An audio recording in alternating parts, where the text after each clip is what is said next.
is gone. Doesn't look like it's any longer Yeah, the yeah. cologne sales. Let's just before we even jump into it, I just want to have a moment, you know, of silence for Mr. Kevin Samuels, aka the Godfather. Let's have a moment of silence.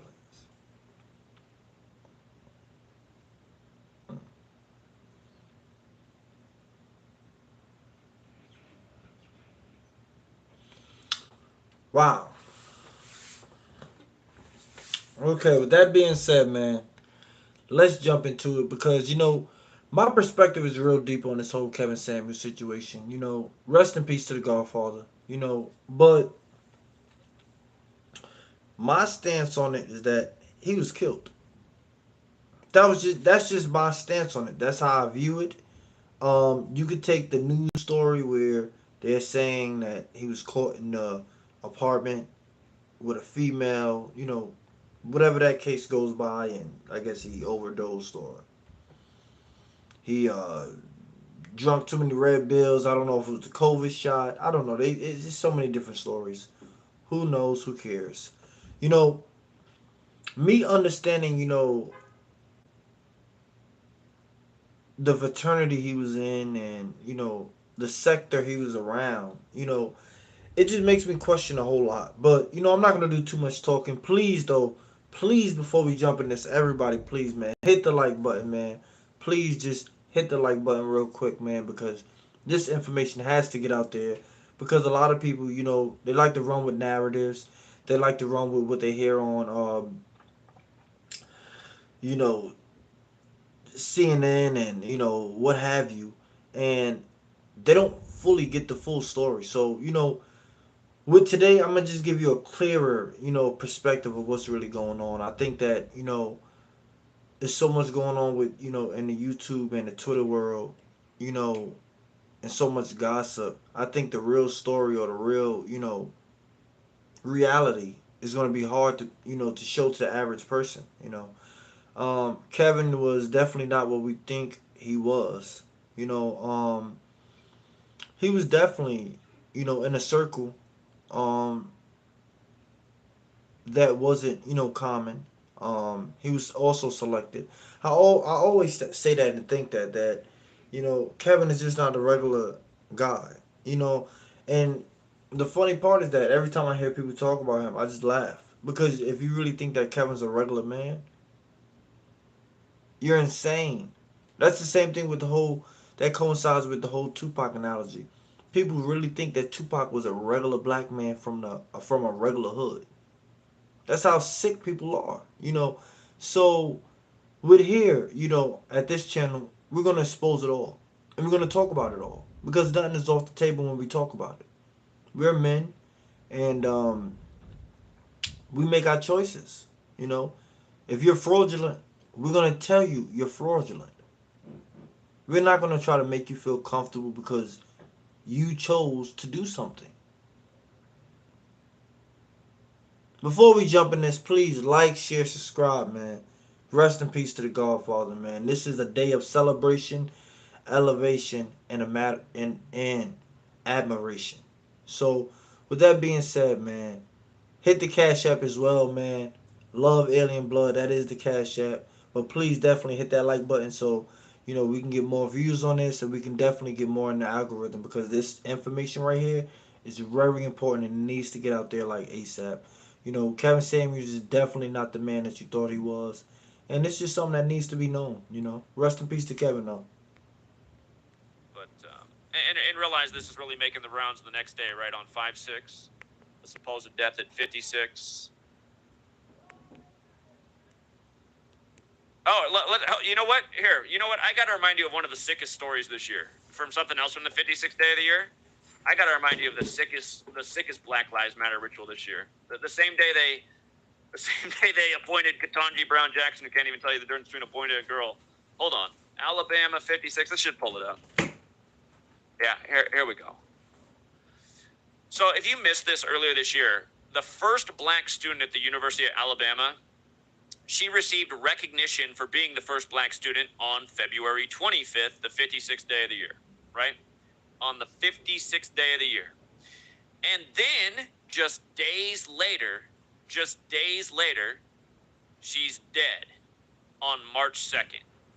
And the word Negro's 32. So was America.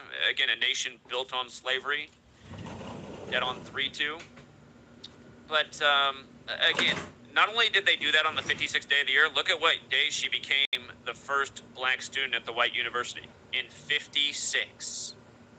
And again, the same stuff's been going on for longer than we've ever heard of Black Lives Matter.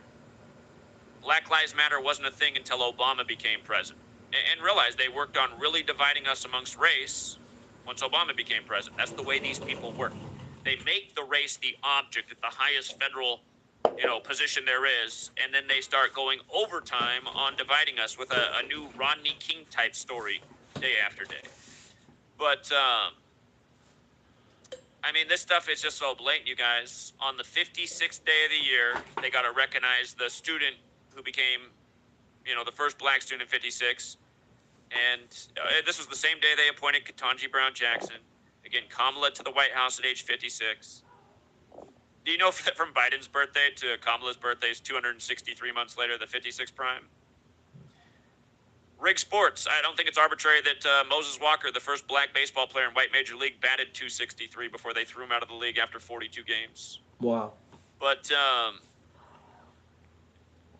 it's so funny that they threw him out at 42 games because that would be their number 6. Really coded. Wow. Yeah, right after they do it, then they just kill her, Right. That's how it works. That's how it works. So there's endless examples. It's sad that there's so many examples I can't even remember them because I'm having to cover so many new things each week. In a month, I won't remember Kevin Samuels and everything we talked about today, but there'll be a whole bunch of new examples since then. Yeah. Yeah.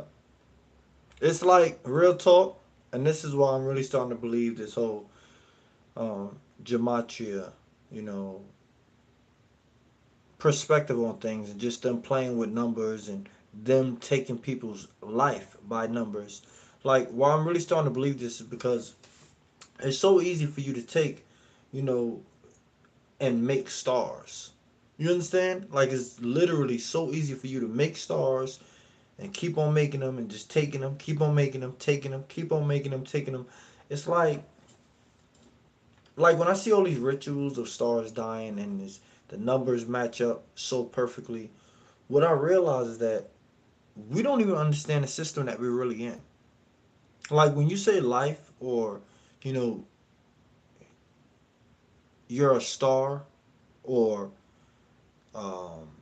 you're in society, like, what does that really truly mean? And I think a lot of people don't really fully ask themselves that. I think they just try to become a part of reality, or a part of society, and not truly ask, okay, what am I really doing by becoming a part of society? What am I doing by becoming a part of Hollywood? I don't think these are questions that people ask. I think the intent is so much to, you know, put themselves in a position where they mean something to basically a world in a sense that might just be irrelevant. And like, literally, who's to say that this world is not irrelevant? We make sense of what we choose to make sense of. You don't know naturally that it makes sense though. So with this channel, we're gonna, examine everything, and we're gonna question everything, because everything needs to be questioned. And here, we're not gonna do drama.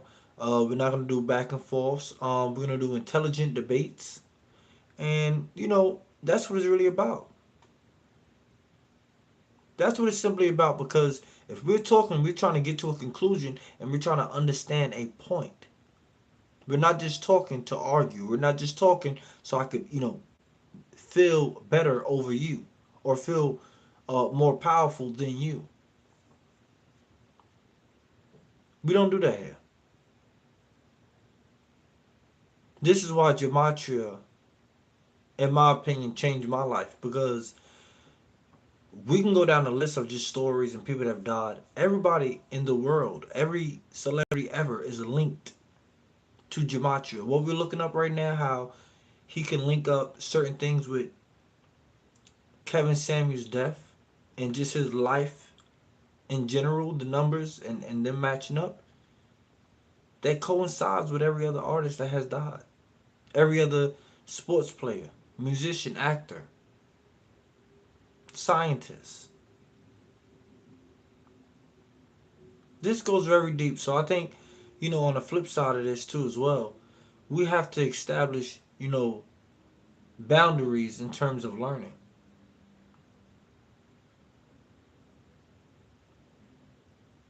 We have to establish guidelines and boundaries, better yet.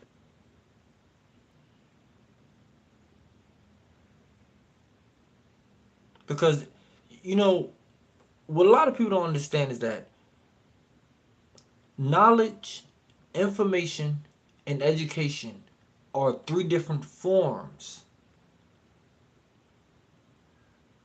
of presentation. If you can understand that, knowledge, education, and information are three different forms of presentation. We're gonna go a little deep here. Rest in peace to Kevin Samuels, man. We're gonna put on a no jumper interview as well after this, man, because that to me was one of the most remarkable interviews I ever seen Kevin Samuels in. So we definitely gonna play that one, man. Rest in peace to Kevin Samuels, man. I'm gonna say that 1,000 times because we need to beat that into people's heads, man. People walking around here being so disrespectful and arrogant, it's ridiculous, But Cinco de Mayo is Kevin Samuels Day, and we won't forget that, man. Cinco de Mayo is Kevin Samuels Day, man, and it will never be forgotten. It will never be forgotten, man. We lost a real one, and you know what's most important is that we fully establish that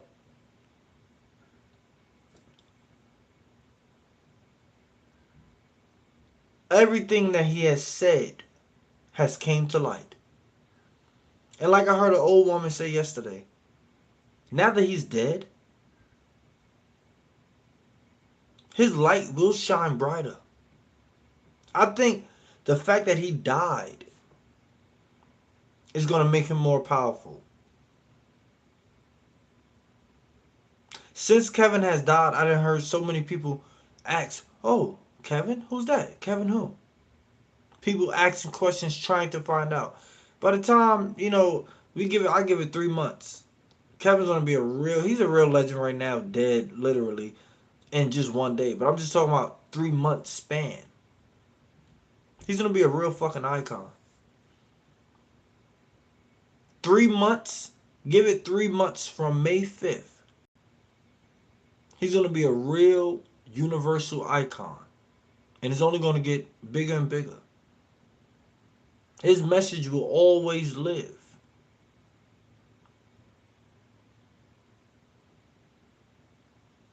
You know,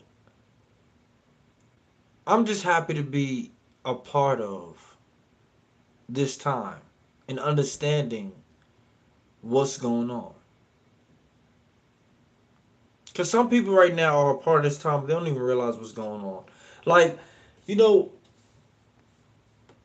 let me just jump back into it. And if I forgot to put it up earlier, again, Future, he just got used. Well, his and think about how his name's Future, right? But his mixtape Mask Off came out April 18th, 2017, on the 5-year anniversary of his album. The Florida judge, after and you just got to ask yourself, well, why would the Florida judge wait all this time to rule against the mask mandate in airports? They had such a problem with it. Why didn't they do it in the beginning? And everybody should have had a problem with it. Why wasn't every judge standing up and saying this is bullshit? Because it is. Just like how Anthony Fauci at the beginning of the pandemic said it was bullshit. Masks would only have people fussing with their face and spreading more illness. But then next thing you know, he's telling you to put 2 muzzles on. just like Kerry Mullis warned about. Again, Kerry Mullis, who invented the PCR test, said Anthony Fauci's nothing but a liar or a fraud in the face of agendas who will say any lie as long as he's paid enough to say it. Fair use, fair Again, use. who owns Anthony Fauci? The same corporations that own the government, like the Pfizers of the world, most sued company in the history of the world for wrongful death and illness. Yep. And again, I mean, you just talk about how ill-informed society is. Yeah. If the media was out there putting out the truth about Pfizer instead of taking money from Pfizer and going to commercial breaks sponsored by Pfizer, how many people would have rushed out and became Pfizer's gerbil? You know what I mean? Again, and people, but again, the fault is with the people. All this shit is so transparent. You got to be fucking brain dead to not see through it, and most people are. Yep.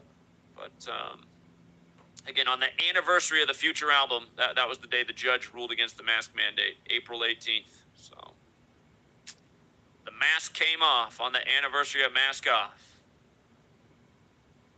All right, get to the point. Chosen man to run big rituals around. I'm sure Future's got a lot of fans out there, but again, to me, Future, you know, his music's all beats, no lyrical content, can't even hardly understand him.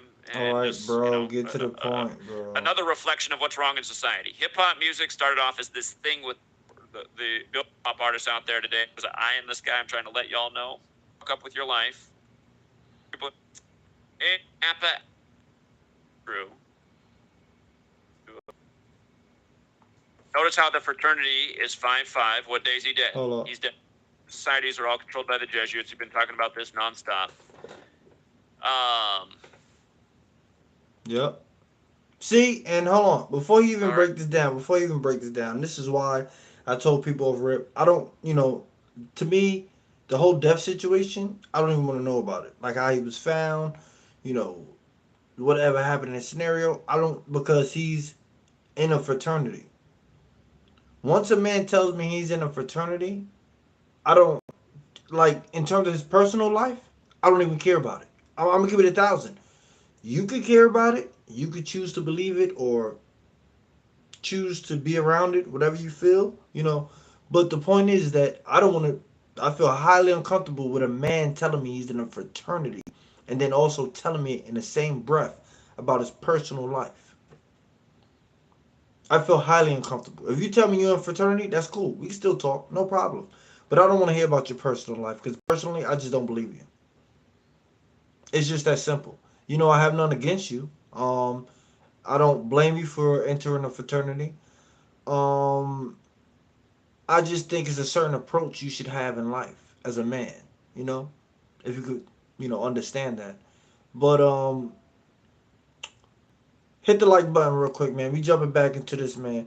You know, one thing before we jump into this is that Kevin wasn't a fraternity, and you just don't know how he died. That's just straight up. You can't go by the news and the rhetoric. You don't know how Kevin lost his life. He could have been sacrificed. That's just a fact. So we jumping back into it. So, or I typed in Kevin Phillips. I mean Kevin Samuels. Kevin Samuels. Let's see. All right, so he does have a video about how this fraternity changed his life. So it looks like, yes, that information is true. Notice how the fraternity is 5-5. What day is he dead? He's dead 5-5, right? And we were just talking about this with... Wow. What was the name? Wow. His fraternity is 5-5. He's dead on May 5th. 5-5. You know, these rituals and these numbers and these codes, you know, I'm going to tell you like this. I've been studying these, you know, numbers for years. I'm not going to go too deep into gematria. But what I would say is that you have to study it. Because the studying I've done, I can easily tell you this is not made up. If, you know, you want to go with the fact that, yeah, gematria just might be a system made up, you know, to confuse people, I'll go with that. But to say that this system is invalid. It's not true. It's false. That's a great argument. I have to argue. If we're talking about the concept of gematria, I have to highly argue that this is a actual real thing. Because people may look at these numbers and think that, oh, it's just mathematics. People know what they're doing with numbers and they know how to manipulate numbers. I'm trying to tell you this. If you never looked into gematria, I don't even want to hear your assumption on this. That's how deep it is. Unless you told me, listen, I have this book, I have this book, I've looked in it, I looked into it this year, or I've looked at it over there. Unless you tell me literally the evidence of you doing your search in this concept called gematria, your opinion is invalid to me because it's really that deep. But let's jump back into it. Of his interview with Future again, I remember it equaled 71. Yeah, let's just do all this one more time. Go through all this. So this looks like it's also part of the ritual right here. So he's a member of this fraternity. He's supposedly dead on 5/5. You read the articles, it says rumors. Hold on. The name of the interview was Healing Together. Okay. So Healing Together had that 71 in it as well. 71. The name of the fraternity is the part of it has the 71 in the same cipher. Wow. 5/5. And if I'm not mistaken, yeah, Boulet's got the 55 as well. Wow. Boulet's a lot like Satan. Obi, part of the Boulet, his wow. ritual is very satanic. But here, let's also check the establishment date on this. Let's see if we got it all right here. So January 5th. 1/5, 1911. So it's 111 years old right now. Okay. So January 5th, he died on the 125th day of the year. So right. He died 120 days after the anniversary of its establishment. That's interesting because Illuminati's 120. The Illuminati was founded by the Jesuit Adam Weishaupt. You could also say it is 120 days after the establishment, but the other thing is, if you count the span, it would be the 121st day of its age. And let's go back to this. Talked about him dying 86 days after the interview. Blood sacrifice is 121. Wow. So dead on the 121st day of the order's age, or 120 days after the anniversary of the establishment. But again, dead 86 days after the interview. Wow. And again, the name of the fraternities in the most pure cipher, 5/5, 55. Wow. And this is why this is the most suppressed information on the web. If you put gematria, let's say you've never covered gematria before. If you put it in the title of your video will be shadow banned, and you'll see what happens when you cover shadow banned content. The people's comments that are left get deleted and disappear. The likes disappear. Your channel disappears. You end up having to create 20-some channels. And then all the dummies. So if anybody look, bullshit because they think. I'm putting you on the spot right now. Anybody right now that wanna, review this video, please before you review it, definitely you can review it as well. Hit the like button. But one thing I would want to stress is, please, in the hashtags, please do not put gematria. Please do not put anything of that nature of gematria in the title or the hashtags, because, like my man just said, you will be swiped down. And I've known this for years. That's what makes this, really funny to me. I've known this for years. They've been doing this for years. But let's jump back into it, man. TV's real. They'll come and they'll leave comments like, "This is the dumbest thing. You sound crazy. Are you some kind of wacky mental ill person?" It's like, no, motherfucker. I'm a real man with real knowledge, and you're a worthless piece of shit that's too fucking dumb to see the obvious. Why do you think I'm suppressed by the same oh, you don't even know who the Jesuits are. That's how brain dead you are.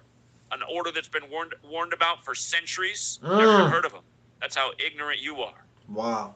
All you want to talk about is Will Smith's slap. But anyway, this is the knowledge. And like I've said a million times, if you can only have one cipher, this is the one. The full reduction. The blue one. So it's not hard to see why he's also dead on 5/5. Wow. On the 125th day of the year. When in the most simple cipher, worst day is 125. Again, what he talked about with Future.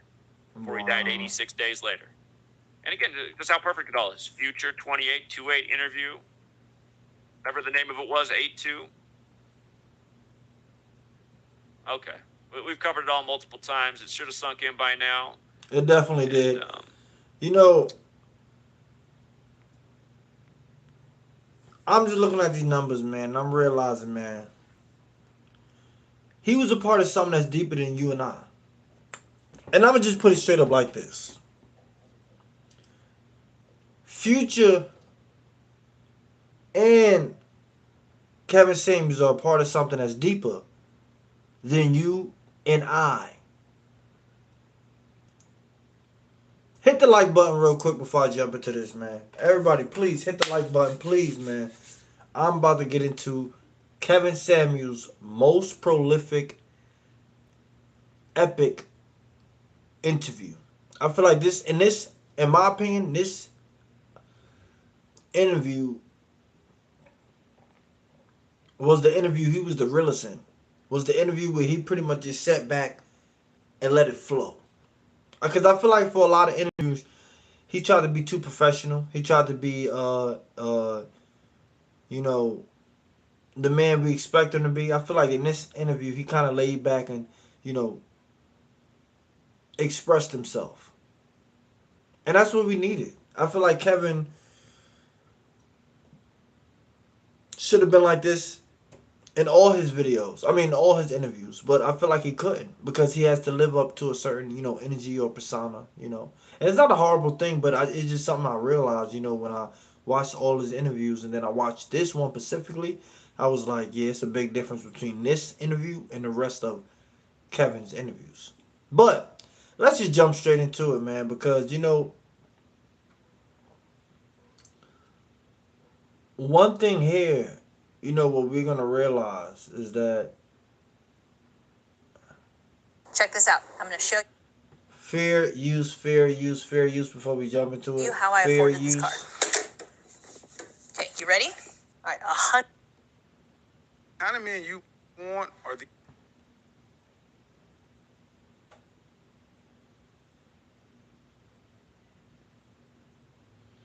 Alright, so we jumping into it right now, man. Thank y'all so much for being here. Please hit the like button. Hit the like button before we jump into it.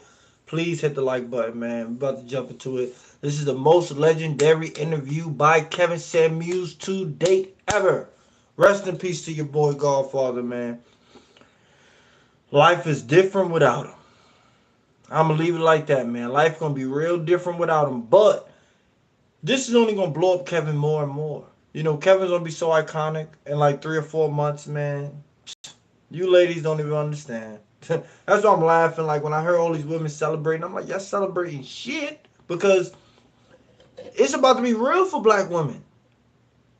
You know how many... Look. Now that Kevin died, you know how many people going to bring up Kevin? You know how many people going to, you know, reference Kevin? And you can't argue him now. That's why he gonna be so fucking epic now, because women gonna watch these fucking videos and get into their feelings because they know they can't say shit back to no one. See, back in the day, you could wait till 9 or 10 o'clock. He'll call, you feel me? I mean, you could call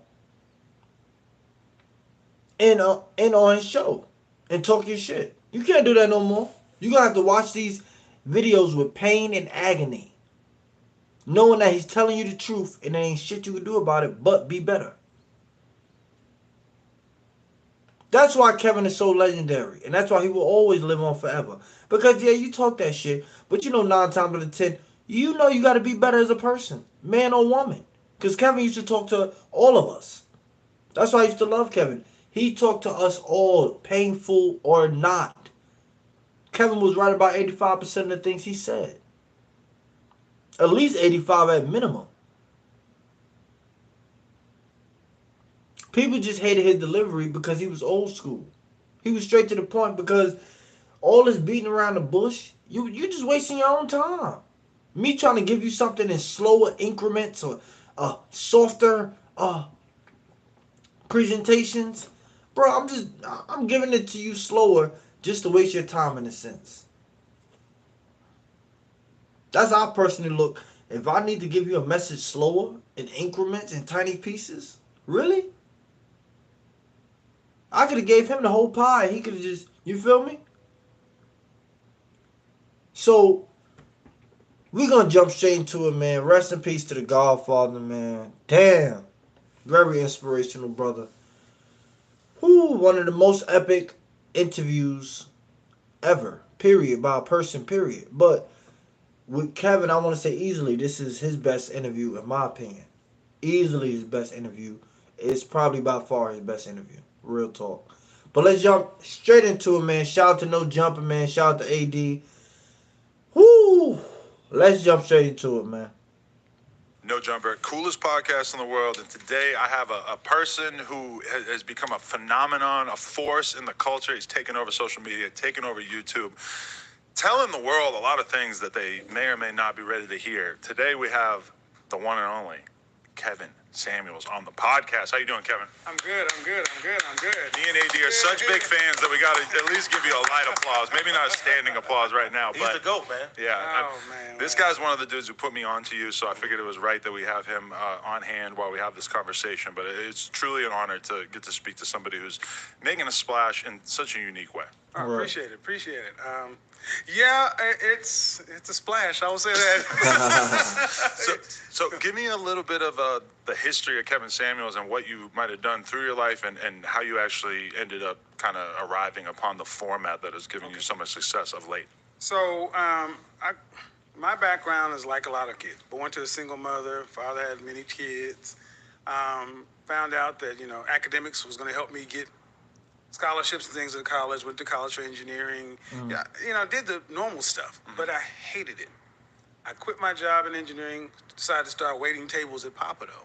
And from there, I fell backwards into a career in corporate sales. Now, if you've been around long enough, you remember with the telecom industry, the boom and the bust. Right. Well, I cut my teeth in that environment. Lots of competition, lots of money, lots of exposure, but it all went away. When that industry fell away, I found myself in advertising and marketing selling it. So I come from corporate sales. Okay. And the last little bit, I realized that I'm becoming older. I can make it up, but these companies fall apart, such and so forth. Decided to start my own boutique advertising agency. That worked moderately successful, but how I really got into this business was from the PR side of that boutique agency. One of our clients was about to leave and take about 40% of our company's revenue, which is going to hurt. Oh, wow. Hurt bad, and she was sitting there saying, hey, I'm going to be put before the governor for an emergency appointment to a judge. But here's the thing, I don't know how to dress for that. And I'm sitting there thinking about all the money we're about to lose because she's going away. She's like, but you always dress so nice. Is that something you can help me with? Because I was doing her PR. I'm like, well, yes. And I went shopping with her to help her get ready for this thing. And Fair I went and use, looked it up. I fair was like, what use. is it that when people help people get dressed for such and so forth? It's an image consultant. That's how I found myself being interested in image consulting, but it kind of goes in what I've done in my life. I've always had a sense of style, a sense of flair. So I got into the business helping men and women. And what really brought me here is when I started focusing on my guy clients, they were coming in saying, hey, look, man, I came into you to get a better outcome personally or professionally. But on the personal side, man, I'm looking good. I'm smelling good. I'm moving up the corporate ladder. I'm moving up. My business is expanding. Now I want to have a wife, a kid, a family, whatever. And I'm not finding any women out here who are kind of at my level or my new level. And then I'm hearing women say they not to pause it, but that's one thing that Kevin really taught me. Like, a lot of guys, nowadays are making a lot of more money than they used to make. You understand? So they don't have to settle for your average woman or even a woman that makes money. They don't have to settle for any woman. Like, you got to realize the average black man is making 41,000. The average black man is making 41,000. He doesn't have to deal with one female. And I'm not even saying 41,000 is a lot of money. I'm just talking about his situation per se. A man that looks okay, pretty much got his life together, he makes 41,000. What woman does he have to really bow to? Even an ugly man. I'm being straight up because the world is ran on straight power and money. Real talk.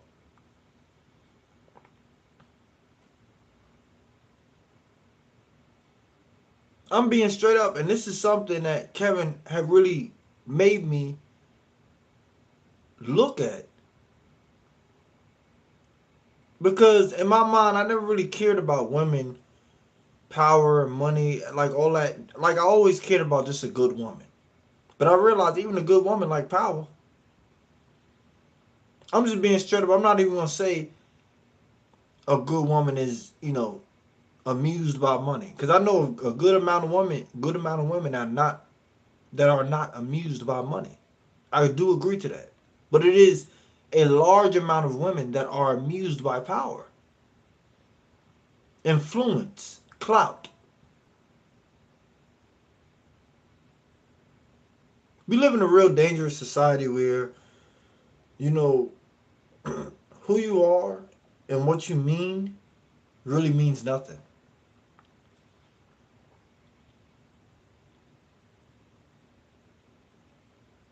And I said that to say this. We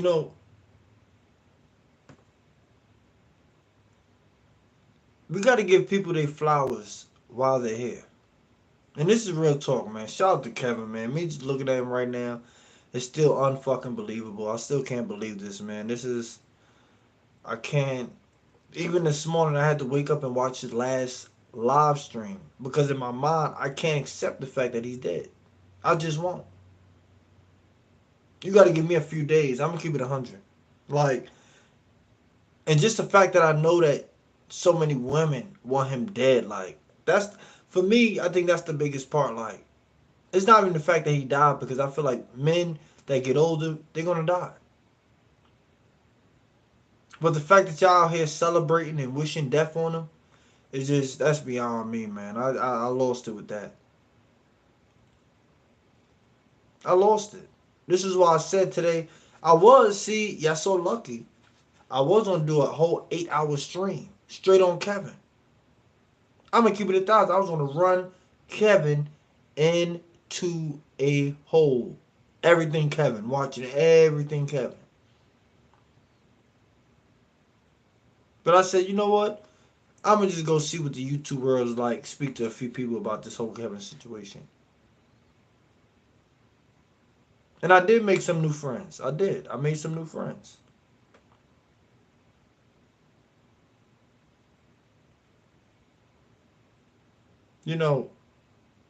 This is definitely one of the most disturbing things, all year, all 2022, It's, wow.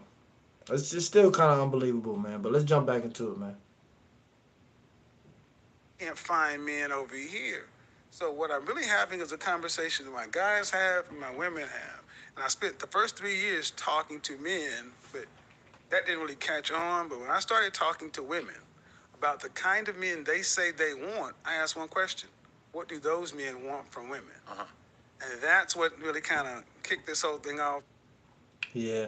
And that's what a lot of guys don't realize. Like, most women, under the age of, like, I want to say 30 and younger, they pretty much want guys making, like, I want to say about 80,000 or more.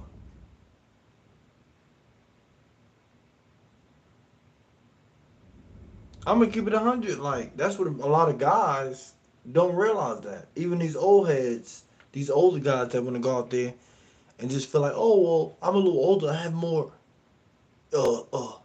game, whatever that is, because women don't even respect game nowadays.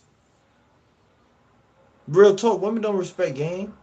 They respect who they want to respect. They don't give a fuck what you got to offer. I don't know who made that notion up. You could be the slickest talker. If she want to play your ass, she gonna play you. It's just that simple. Like, no, because I heard some man say, oh, if you don't have a mouthpiece, you're gonna be in problems. I'm like, nigga, I know plenty of men that have mouthpiece. They know how to talk. They know how to communicate, but that means nothing to a woman. The fuck? What does you having to talk good mean to a woman? That want to play you off rip. Like, let alone you dealing with her. Soon as she see you, nigga, she knows she gonna play you. But you thinking her mind, oh, I can change her. I can make her conform. That's why I don't deal with hoes, because I know naturally I'm not trying to change nobody. And then second of all, I don't want a woman I feel like has slept with the whole block or has the possibility of sleeping with the whole block. I don't even want to be around a woman like that. For what?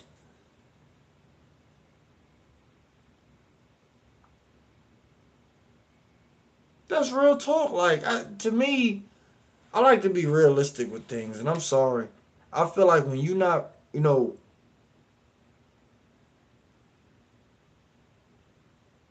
when you don't have a certain approach to certain things, you can't get mad at how a person approach you. And that's what I'm starting to, that's why I try to make sure all my approaches, no matter how I approach anything, I always make sure my approach is strong. I always make sure my approach is strong because your approach means a lot.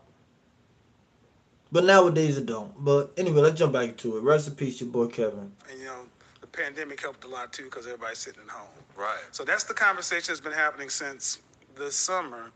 But honestly, man, I've been involved in relationship conversations since 1989, Shahrazad Ali college campus. I've always been in the mix with relationships, but that's what's taken off here. So, and that's what kind of led to this new burst of popularity. Just having the same conversation that we have in the basketball court, the barbershop, golf course, and I'm telling women what men really wish they could say, but they can't say this stuff in the corporate environment. I've been there. Right. You'll get canceled.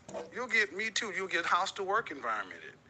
And so many women are not understanding what the disconnect is. So what I'm saying is, I'm like, well, the kind of men you want are these guys, and this is what they want from women. And are you willing to do that? Or if not, at least now you know why the disconnect is. So that's about as simple as I can put it. So. And you know what Kevin really made so epic? Real talk, why Kevin really became famous is because he allowed the ordinary woman to know that it's only a small percentage of the men that all these women are trying to go after.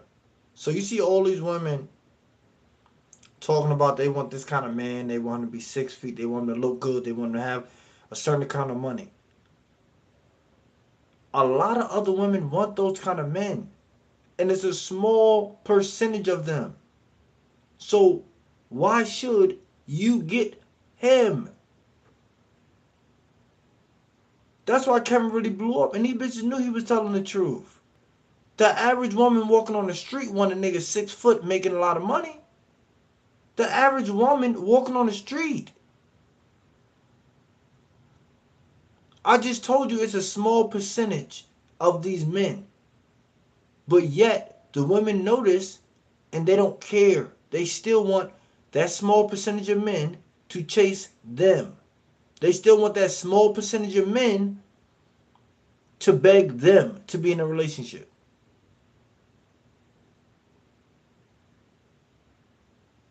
I'm gonna say it straight up.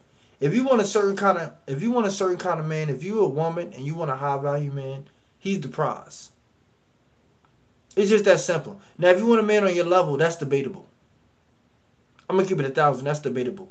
But if you want a high value man, I don't care how much money you got. He's the prize.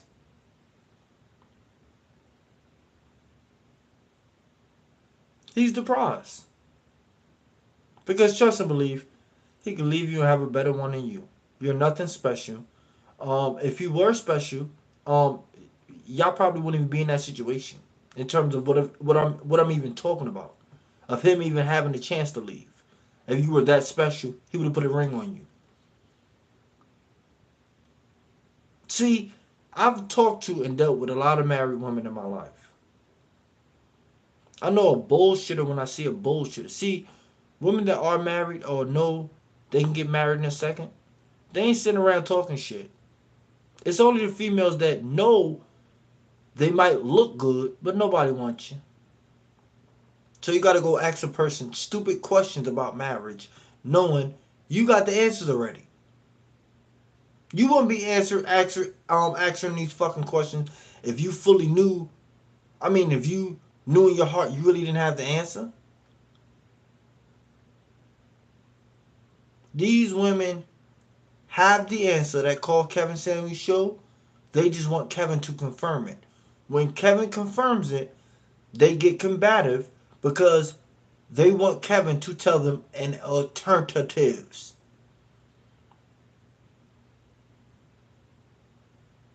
They want Kevin to give them an oh, I can't, I'm tongue tied right now. What the fuck? A and oh man, I'm tongue tied. But that's real talk. You know what's your problem. You want me to tell you something different to alter what you know is to be true. And this is why Kevin is the Godfather, because everybody knew that game plan. Everybody knew that most of these women are calling Kevin's show to get the answer they already know. That's why Kevin blew up. Keep it 1,000. Kevin blew up on you niggas because he was telling women things they already knew. They just wanted him to give them an alternative, another route, another option. That's what they wanted. They already knew their options. That's why, I laugh at a lot of women that come on Kevin. Because 9 times out of 10, they know their options. They're looking for Kevin to give them a different option. That's why they get so combative and so angry with Kevin. Because in their mind, they're like, okay, I knew what you just told me. Duh, I didn't call for me to know the obvious. I called so I could get better suggestions. That's real talk. They knew exactly what Kevin said. 9 times out of 10 to most of the women were true. They just wanted him to tell them something else. And that's why Kevin really blew up, because he wasn't bending. Kevin wasn't a bender, and that's real talk. Interesting. Yeah, because that's one thing that I ended up saying to one of my employees over there. I was like, I like Kevin Samuels because he just gets crispy every day. I don't really feel like I have that much of an incentive to present myself in that way.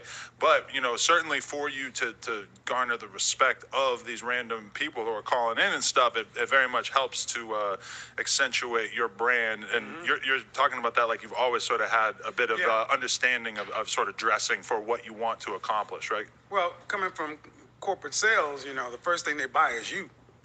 So when you come through the door, and I'm talking about a multi-million-dollar deal or even several thousands of dollars, your image does play a part in it. And I spent a lot of time, money, and investment in getting coaching. I do the same things that I tell people to do, because there's a difference between, let's just say, insurance. Somebody works at a local State Farm, Farmers, or Allstate. There's going to be somebody up here that's making 500, 300,000, and somebody making 30 or 50. They're selling the same products to the same market. What's the difference? Network and appearance. So I've always known that your image can help get you in the door. What you do once you're in the door is the difference. So That's why I stress the points of image. And before I get too deep, image is 4 parts: appearance, behavior, communication, digital footprint. A, B, C, D. The appearance part just gets you a herd, but how you behave, how you communicate, and then how you look online really kind of solidifies all that Wow. stuff. And that all comes into fruition on the show, because there are people who come in like, I don't like this guy, I don't like nothing he has to say, what does he talk about? But then when they sit down and if they actually listen to me, it makes more sense more often than not. Right. I'm so happy he said that. That's why shout out to Monique. I'm so happy she, took a stand on that shit and stood on her square about that shit. You bitches gonna remain single the more you wear your bonnets. Appearance goes along with behavior. I'm so happy Kevin just broke this down. You bonnet wearing bitches gonna stay single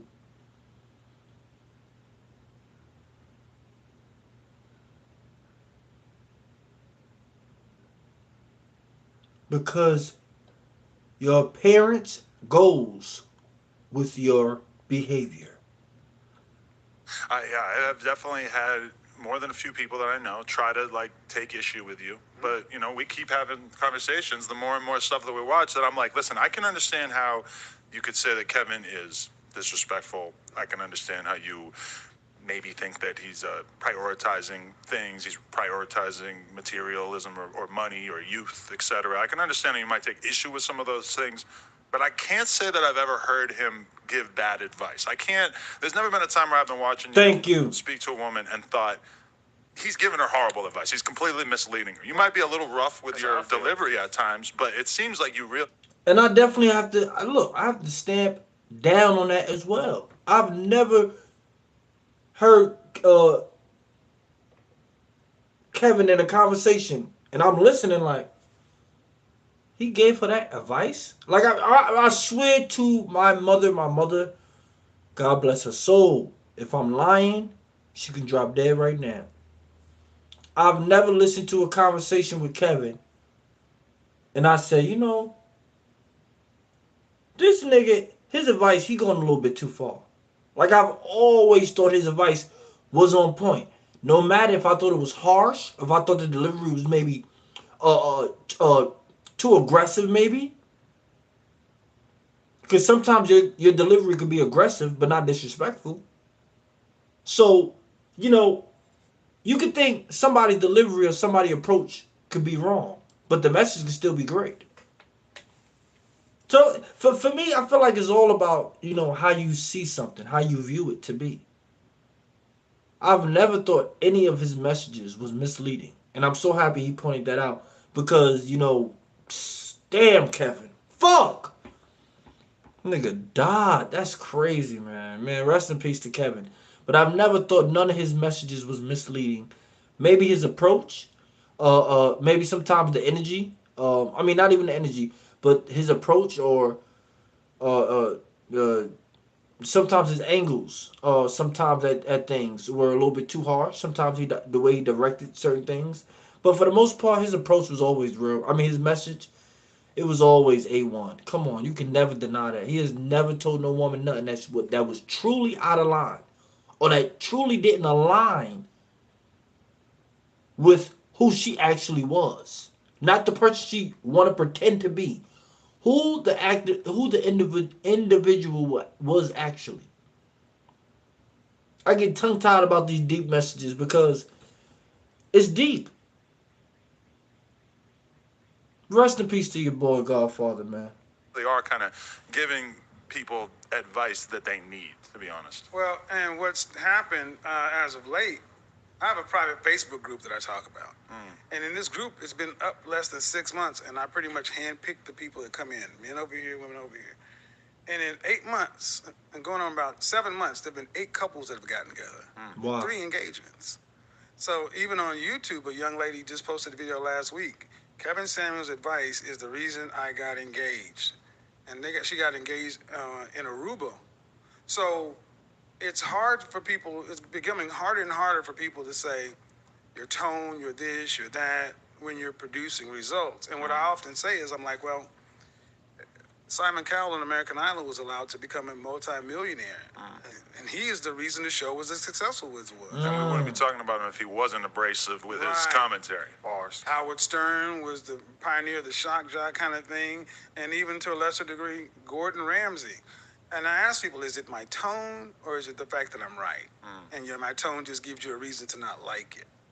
Because 2 + 2 is 4 no matter who's saying it. Right. And we need more of that in today, Amen. where you can be a man and you can build all this and be successful for you, your family, and somebody can go back and say, hey man, something you did when you was freshman in college really made me feel uncomfortable. Give me half your shit.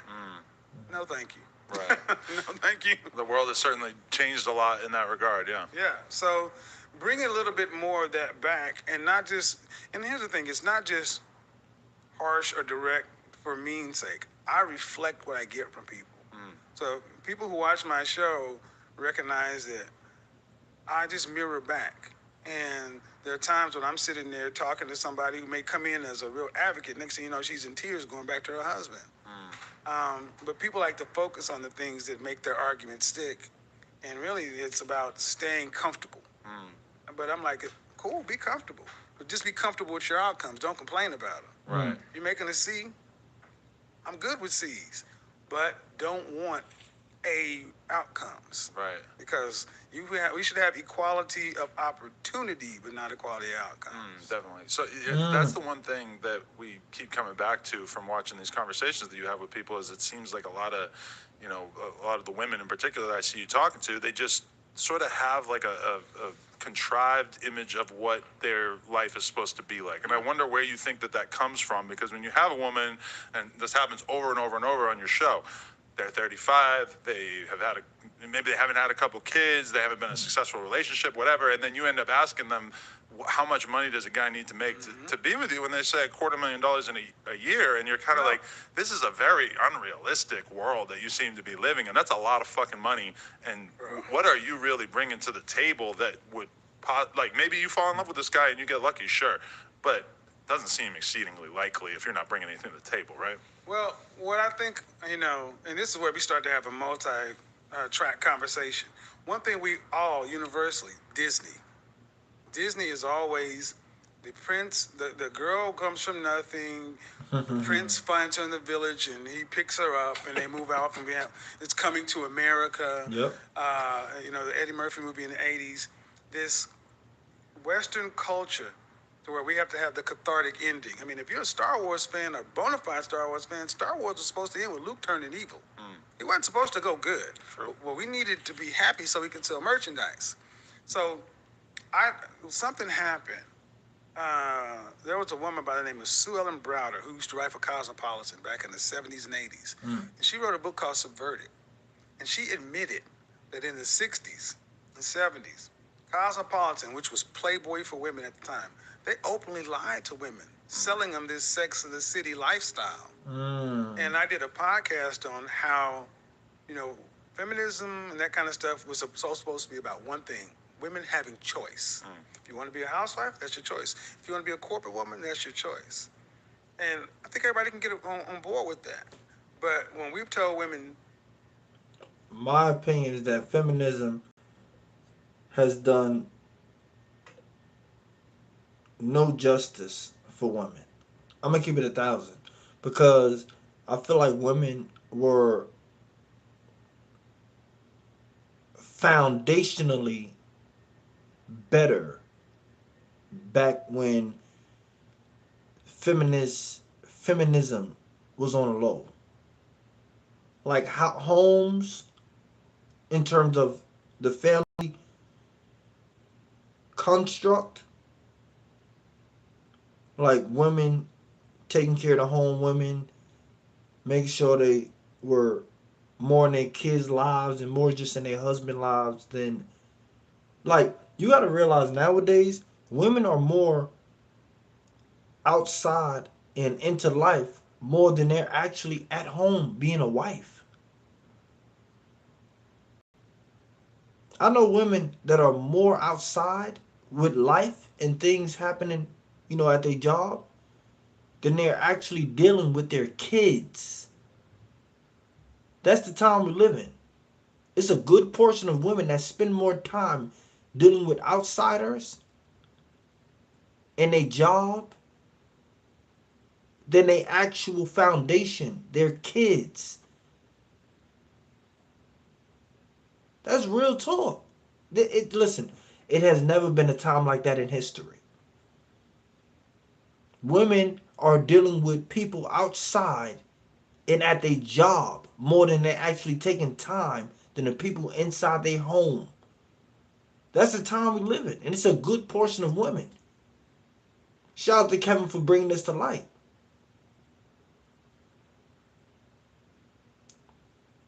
Feminism has tried to turn a woman into a man, not realizing that a woman is a woman. A woman is not a man. And I think for me, that's one of the most uncomfortable things in life, is to realize that this world has tried to change women into men, giving women men duties that they naturally didn't even have to do. Like all these duties that these independent women speak of, and all these, tough ambitions these women claim they have and do, they really don't have to do it. They choose to do it. It's a choice. So they fought for a choice that they didn't have to do. That's why I look at this and I laugh. I laugh at feminists. Y'all took a choice that y'all didn't even have to take. All you had to do was be good wives or good mothers. You could have easily found a good man. He would have took care of you. You wouldn't have to worry about nothing. Instead, you want to struggle on your own, have whatever kind of job you want to have, because most independent women in the black culture don't make more than black men. And this is something we need to stress more. So all this independence that women was given since the late 70s, it has done literally nothing for black women. The average black woman is making $27,000. Y'all fought for $27,000? The average black woman... Listen, the only way this could have made sense is if the average black woman was making more than a black man. That's the only way this would have made sense. Y'all make about $12,000 less on average.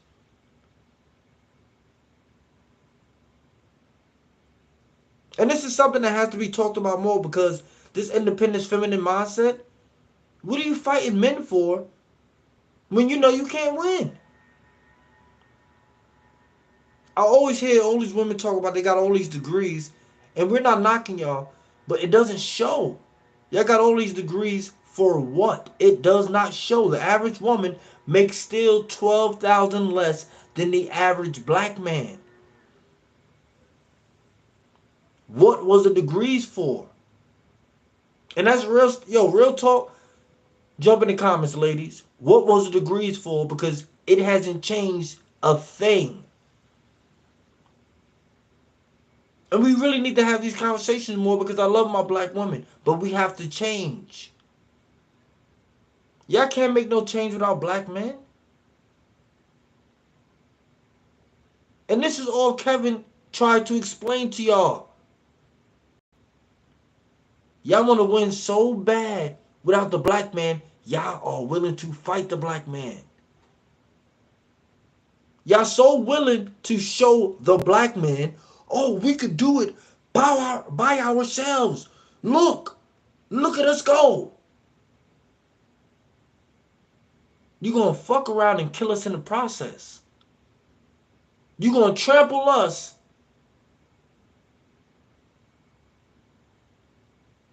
in the process of getting your independence, knowing you're supposed to be with us.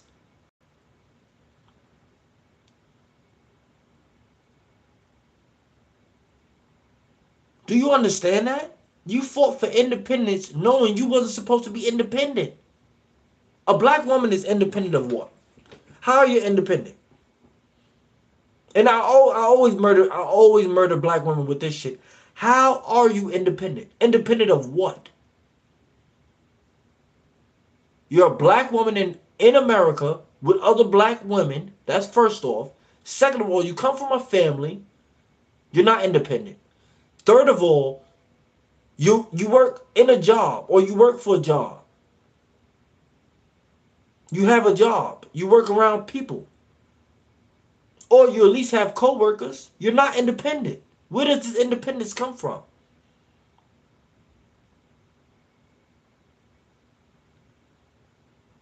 I don't even want to repeat it. But I hate when women say, oh, well, I'm independent because I make money on my own. You're an adult.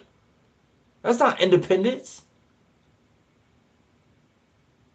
You paying bills as an adult is just you paying bills. That's not independent.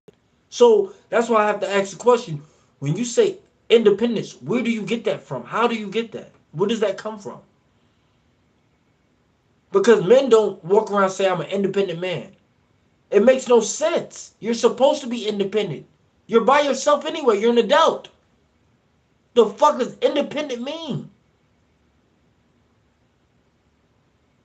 Like, real talk, I had to really think about that one day because a nigga kept on saying independent women, independent bitches, bitches, balls, bitches, whatever, whatever. And I'm like, independent? I'm like, don't that just mean you're a grown person paying bills by yourself? Like, I'm going to keep it 1,000. You don't get no points for being independent. That's real talk. That's like saying I get points for being an adult. No. I have to be an adult. I don't want to be a 30-year-old with someone paying for everything. I mean, if you want that, go do that. I'm just suggesting you shouldn't be 30 years old looking for anybody to pay for anything, man or woman, period. Especially if you're single. Especially if you're single. If you're married, that's a whole different conversation. We're not talking about that. We're just talking about on the basis that 2 30-year-olds is single and they're man and female. They should both be paying for themselves. We're not in love. We're not fully, we're not in a marriage. I owe you nothing.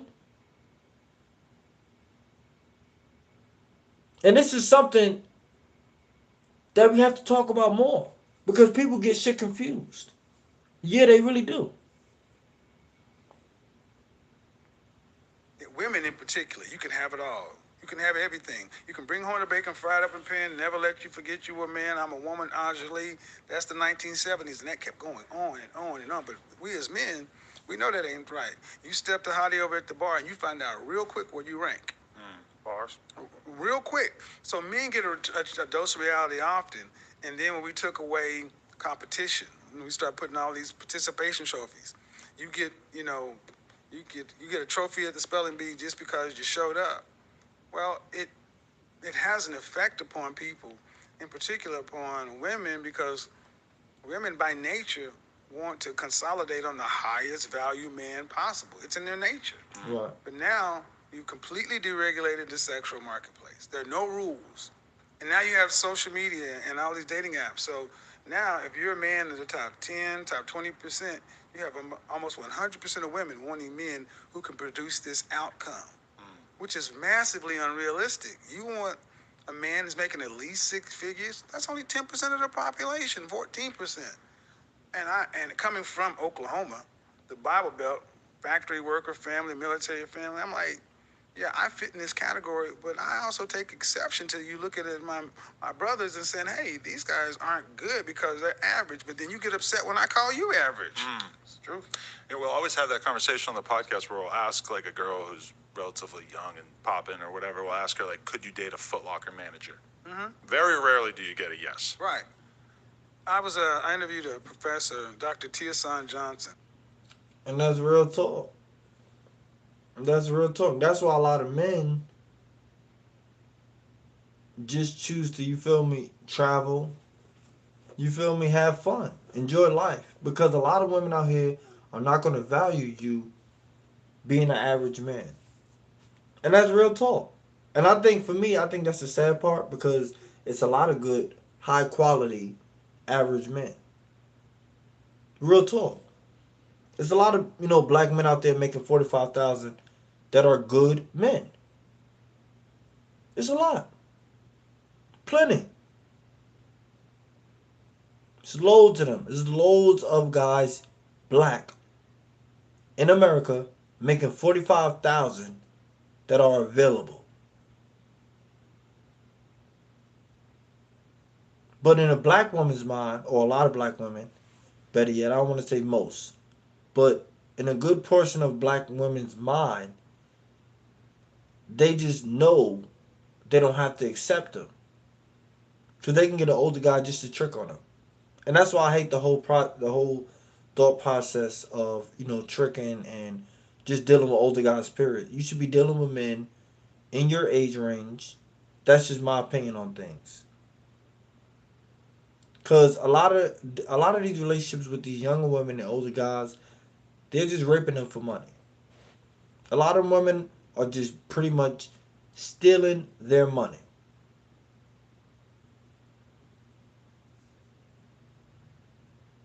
A lot of them women do not even want to be seen with these older guys. A lot of these women don't even want to be seen with these older guys. I'm just being straight up. I didn't heard these stories.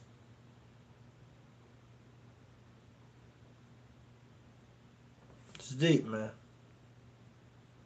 And he, California, what is it? University of California, Santa Barbara. He teaches Black masculine studies. And the net of it is he is on college campuses, right? And he'll have young college men and young college women in his class. And he asked the question to these women, 19 years old, and they're wanting men at a certain level. And these men in this room with their peers know they can't date them. They don't make enough money. And these women looking over at them like, come back to me when you have $100,000. That wasn't how it was when I was in college. Right.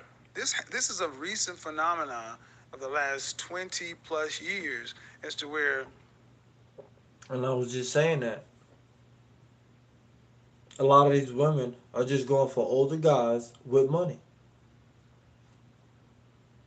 Real talk, we talking about attractive women. Women are sevens, eights, nines, and tens. Well, I don't believe in tens, but a woman that you could consider to be a 10 in looks. I don't consider a 10 a 10. I don't. The way I look at women, you can either be a 7, 8, or 9. I don't believe that any woman is perfect. So, but anyway, that's pretty much the point. normal average ain't good enough. Everybody has to have a Mercedes, and you have to have Sad. a BMW, and we have to have a 5-bedroom house plus a vacation home, and we have to be able to travel to. But the funny thing is the same. You see how he just broke that down about kids being 19, 20 in college and the girls not dating their classmates because most of them ain't got bank. Most of them ain't got no money. So they'd rather date the guy that's 10, 15, 20 years older that has the money. But see, when these women are done taking their money and they use them up, they're going to be 26, 27, possibly. The men ain't going to want you at that time because in they mind now that they worked up and got their money, they're around 28, 29-ish. They can easily go get a woman 5 years younger than you that looks better than you. The same game you was pulling in college with them, they could do with the younger you. See how life works? That's why I don't play none of that trickery whole game shit, cause it's nothing but playing games with your own self. That's all it really is. But let's jump back into it. Europe. I'm like, wait a minute. We were happy if we went to Six Flags or Disneyland, but now you got to go to Paris? Right. Where did this come from, this insatiable, we were made consumers? And women have that and why I say women is because when you start listening to the women who actually sold this, Cosmopolitan and all these kind of things, are one of the easiest ways to keep money circulating in the community is keep men and women separate and keep marketing a lifestyle. Wow. You don't sell a piano to a middle class person. That makes no sense. You sell a music room. Anybody who's somebody has a music room. If you don't have a music room, well, You're pagan. So all of a sudden, you've justified buying a piano because, I'm somebody. Right. Yeah. Then we start talking about pianos. I have a Steinway. I have this and that. He can't play a piano for a damn thing. Right. But you got this ancillary music room because somebody marketed it to you. Yeah, and you end up with this sort of weird structure where you have all like a handful, the top 5 or 10% of men, and they're attracting a huge percentage of the attractive, eligible women, even though they have no interest in having a serious relationship with them. And then you have this other big chunk of men who now, like the media will call them incels. That's real talk. I always have to stress this to women because women, they love the men with the money. But they got to realize, a lot of women, you have to realize this. And always keep this and remind yourself of this. Always hear my voice in your head. You're just another option for him. Only if you're unique, you make yourself a wife. Besides that, if you know you can't make yourself unique and stand out between other females, no, you're an option. Unless you can make yourself unique, know in your mind and heart, you're an option. I don't know why women lie to themselves when they deal with men with money. I don't know why. To me, that breaks my heart because I feel like you're dissing and pushing away so many good guys because you're creating a fantasy about a guy that don't want you. That's sad. I'm gonna give it 100. That's a fucking real loss, bro. That's like me dumping my wife for a female that I know just want to take my money. Like I know, bro, she not even trying to spend the night. I know she not even trying to fall in love. She not trying to do nothing. Like, you feel me? Like, committed wise with me. But yet, I'm playing my wife like, oh, I don't care, da da da. I'm still gonna play her for her. That's what you bitches are doing. Stop chasing high value men, women. Stop it. I don't know where this notion came from where this is the cool thing, this is popular, we need to do this. Like, to me, I think it's the sad thing. Because you wasting so much time chasing guys that don't want you. Like, bro, you're a fucking loser. Like, that's like me chasing a bunch of women that I knew for a fact did not want me. I would be a fucking loser, a lame. And that's what a lot of these attractive women do. They chase these high value guys. That's why in my mind I hear certain guys talk. I'm like, you're not really in the world, bro. You're not really in the world that I really live in, bro. The world I really live in, I see bad bitches chase top-notch niggas all the time. And get dogged. And then you know who they run back to? A regular old nigga in the hood. It happens every day, all the time. Even when you think about most celebrities, they're not married. Most regular people are married. Most celebrities are not married. They're having fun because they have so many options. Why would they choose you? Even a high value man, like Kevin always say all the time, he has a lot of options. Why would he choose you? Like, I don't get it. And then, in my opinion, I've never heard a real concrete answer. I'm going to give it 1,000. I've never heard a real specified answer to why one of those high value guys would choose you. Like me, personally, you don't have to give me, if you're talking about a regular guy making 41,000, 45,000, a regular average black man, you don't have to give me no explanation on why you would marry him, whatever the case. If you're talking about a guy in the 10% and the 5% of men, you got to explain that. You can't just say, oh, I deserve that, or I need that, or I'm going to get that. You sound crazy. What? Women need to be flagged when they say that. That's like a man just walking around saying, oh, well, if a woman's attractive, I deserve her. No. Oh, if a woman is giving out pussy, I deserve it. You can't just say that. Well, men know not to say that. They know they'd rather say some corny shit, like some hating shit, like, oh, she a hoe, than I deserve it. Most men know Even if a woman is giving out pussy, you don't deserve it. Yeah, you're gonna try to be thirsty for it. You're gonna try to get it, but for the most part, most men know, even attractive men know, they don't deserve a woman that's just giving out sex. They know that naturally. Now, if they get it, or if they work for it, or somehow it slips in their hand, they just appreciate it, handle it, and throw it away. But we know naturally we don't deserve no woman on the planet. Now, if we get her, oh yeah, we got her. It is what it is. But naturally, no man is really walking around just saying, "Oh, well, I deserve a woman. If I don't get a woman, then fuck her. Or I'm against her because I deserve her. She's mine." What man you know walking around talking like that? Men don't talk like that because we know naturally if a woman give us some attention, we kind of earned it in a sense. It's not just given. It's not just like um it was something free, so we ain't gonna cherish it. 9 times out of 10, depending on the woman, we gonna cherish the woman. Men just like to have fun. Men just realize they have options. Men, y'all crazy. or something along those lines, that are a little frustrated with the arrangement because they sort of see the world working this way, and they realize that even the women that they perceive as being on their approximate level of value are quite often not interested with any guy who's sort of near the lower end of the spectrum, right? I spent the better part of a year and a half talking to guys called incels. They were labeled incels, but they don't want to be. They want women. Women they can't get them because women aren't paying them any attention.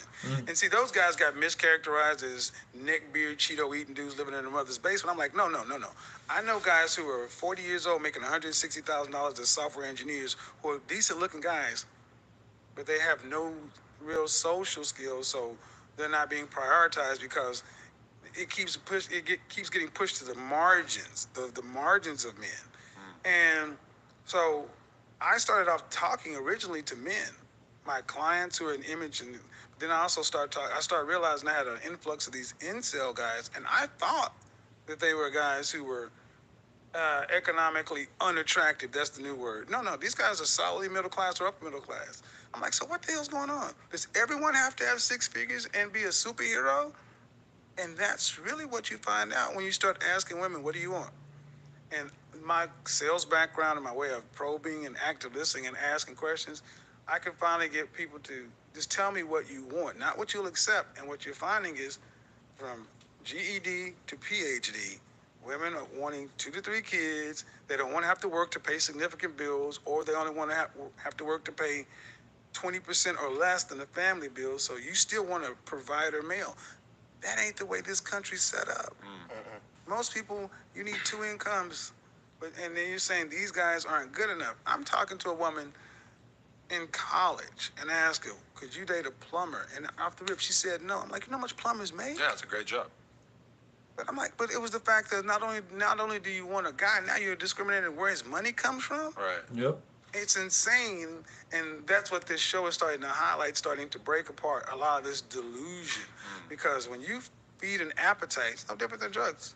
Let me give you a few hits for free, and then now you're gonna buy it. They've been sold on this idea that you don't want a high value man, which is 6 different things. It's not just money. What you really want is this lifestyle.